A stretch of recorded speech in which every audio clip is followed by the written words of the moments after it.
সুপ্রিয় দর্শক, আজ এই মুহূর্তে চলে আসলাম আগামীকাল 1 নভেম্বর 2025 শনিবার 24 ঘন্টা খুবই গুরুত্বপূর্ণ মেঘ বৃষ্টি নিম্নচাপ ও তাপপ্রবাহের আবহাওয়ার পূর্বাভাস নিয়ে। দর্শক, আগামীকাল 1 নভেম্বর শনিবার শেষ রাতের দিকে প্রবল বেগে ধেয়ে আসতে পারে দেশের উত্তর অঞ্চলের শক্তিশালী ঘূর্ণিঝড় মহা। তাই দেশের উত্তর অঞ্চলে রংপুর বিভাগের ভারী থেকে অতি ভারী বৃষ্টিপাত অব্যাহত থাকতে পারে। প্রিয় দর্শক, আজকে ভিডিওতে জানিয়ে দেব আগামীকাল 1 নভেম্বর 2025 শনিবার 24 ঘন্টার আবহাওয়ার পূর্বাভাসে কি তথ্য জানিয়েছে বাংলাদেশের আবহাওয়া অধিদপ্তর। আরো জানিয়ে দেব স্যাটেলাইট ওয়েদার অবজারভেশন ডাটা অনুযায়ী কেমন থাকতে পারে আগামীকাল 1 নভেম্বর 2025 শনিবার দেশের 8টি বিভাগে 64 জেলার আবহাওয়া। তাই প্রিয় দর্শক, আপনাদের জেলার আগামীকালকে 24 ঘন্টার আবহাওয়ার পূর্বাভাস জানতে ভিডিওটি সম্পূর্ণ দেখুন এবং প্রতিনিয়ত নিত্য নতুন আবহাওয়ার আপডেট জানতে এই ভিডিওটিতে একটি লাইক দিয়ে চ্যানেলটিকে সাবস্ক্রাইব করে পাশে থাকা বেল আইকনটি অন করে দিন এবং কমেন্টে জানিয়ে দিন আপনি বাংলাদেশে কোন জেলা থেকে আজকের আমাদের খবরটি দেখছেন এবং আজকের আপনাদের জেলার আবহাওয়া কেমন তা কমেন্টে জানিয়ে দিন। দর্শক, এবার জানিয়ে দিচ্ছি এক নজরে। দর্শক, এই মুহূর্তে আগামীকাল 1 নভেম্বর 2025 শনিবার আবহাওয়ার পূর্বাভাসে আবহাওয়া দপ্তর জানিয়েছে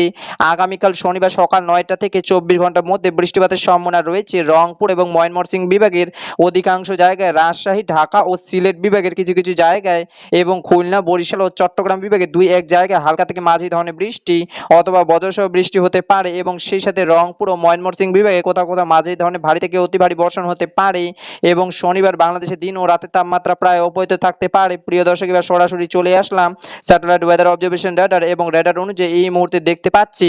আগামীকাল শনিবার সকালের দিকে রাজশাহী, ঢাকা, খুলনা, বরিশাল এবং চট্টগ্রাম বিভাগের আকাশ পরিষ্কার থাকার সম্ভাবনা রয়েছে এবং রংপুর, ময়মনসিংহ ও সিলেট বিভাগের অধিকাংশ জায়গায় শনিবার সকালের দিকে বিক্ষিপ্ত আকারে বজ্রসহ বৃষ্টির সম্ভাবনা রয়েছে এবং প্রিয় দর্শক, আগামীকাল 1 নভেম্বর শনিবার সকাল 10টার দিকে আসার পর আমরা দেখতে পাচ্ছি রাজশাহী বিভাগের আকাশ আংশিক মেঘলা এবং ঢাকা, খুলনা, বরিশাল ও চট্টগ্রাম বিভাগের আকাশ পরিষ্কার থাকার সম্ভাবনা রয়েছে এবং ময়মনসিংহ ও সিলেট বিভাগের 2-1 জায়গায় আকাশ আংশিক মেঘলা এবং হালকা থেকে মাঝারি ধরনের বৃষ্টিপাতের সম্ভাবনা রয়েছে এবং রংপুর বিভাগের রংপুর, কুড়িগ্রাম, লালমনিরহাট, নীলফামারী, দিনাজপুর, ঠাকুরগাঁও, পঞ্চগড়, গাইবান্ধা এইসব অঞ্চলে হালকা থেকে মাঝারি ধরনের বৃষ্টি অথবা বজ্রসহ বৃষ্টি হতে পারে এবং প্রিয় দর্শক, আগামীকাল শনিবার দুপুর 2টার দিকে আসার পর আমরা দেখতে পাচ্ছি চট্টগ্রাম বিভাগের আকাশ পরিষ্কার থাকার সম্ভাবনা রয়েছে এবং ঢাকা, ময়মনসিংহ ও সিলেট বিভাগের অধিকাংশ অঞ্চলে আকাশ আংশিক মেঘলা থাকতে পারে এবং রংপুর, রাজশাহী, খুলনা ও বরিশাল বিভাগে অধিকাংশ অঞ্চলে আকাশ আংশিক মেঘলা এবং সেই সাথে হালকা বৃষ্টিপাতের সম্ভাবনা রয়েছে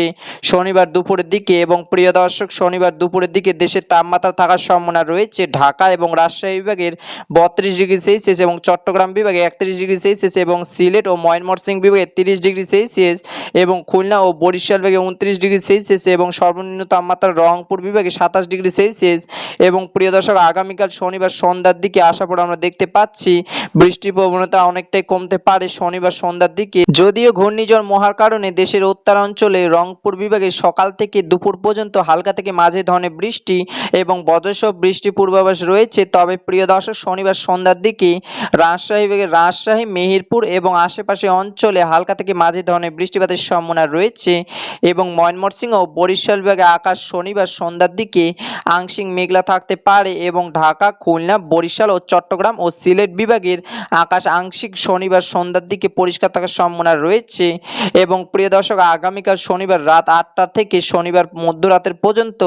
দেশের আবহাওয়ার পরিস্থিতি দেখতে পাচ্ছি ঘূর্ণিঝড় মহা ধীরে ধীরে বাংলার দিকে এগিয়ে আসতে পারে, যার ফলে দেশের উত্তরাঞ্চলে রংপুর এবং রাজশাহী বিভাগের আবারও বৃষ্টি প্রবণতা বাড়তে পারে এবং রংপুর বিভাগে অধিকাংশ জায়গায় 5 থেকে 20 মিলিমিটার পর্যন্ত বজ্রসহ বৃষ্টি হতে পারে এবং সেই সাথে রাজশাহী বিভাগে কিছু কিছু জায়গায় হালকা থেকে মাঝারি ধরনের বজ্রসহ বৃষ্টি হতে পারে এবং ঢাকা, খুলনা, বরিশাল ও চট্টগ্রাম বিভাগের আকাশ পরিষ্কার থাকার সম্ভাবনা রয়েছে, তবে সিলেট এবং ময়মনসিংহ বিভাগের আকাশ আংশিক মেঘলা থাকতে পারে এবং প্রিয় দর্শক, আগামীকাল 1 নভেম্বর শনিবার শেষ রাতের দিকে আসার পর আমরা দেখতে পাচ্ছি ভারত থেকে ঘূর্ণিঝড় মহা শনিবার শেষ রাতের দিকে রংপুর বিভাগে প্রবেশ করার সম্ভাবনা রয়েছে, যার প্রভাবে রংপুর ও রাজশাহী বিভাগে অধিকাংশ জায়গায় বিক্ষিপ্ত আকারে বজ্রসহ বৃষ্টি এবং ঘন্টায় 10 থেকে 20 মিলিমিটার বেগে দমকা হাওয়া বয়ে যেতে পারে এবং সেই সাথে ময়মনসিংহ ও সিলেট বিভাগে কিছু কিছু অঞ্চলে হালকা থেকে মাঝারি ধরনের বৃষ্টি এবং বজ্রসহ বৃষ্টি হতে পারে, তবে প্রিয় দর্শক, ঢাকা, খুলনা, বরিশাল এবং চট্টগ্রাম বিভাগের আকাশ পরিষ্কার থাকার সম্ভাবনা রয়েছে। প্রিয় দর্শক, এই ছিল আমার কাছে আগামীকাল 1 নভেম্বর 2025 শনিবার 24 ঘন্টা খুবই গুরুত্বপূর্ণ আবহাওয়ার খবর। দেখা হবে পরবর্তী ভিডিওতে, ততক্ষণ পর্যন্ত সুস্থ থাকবেন, ভালো থাকবেন, ধন্যবাদ।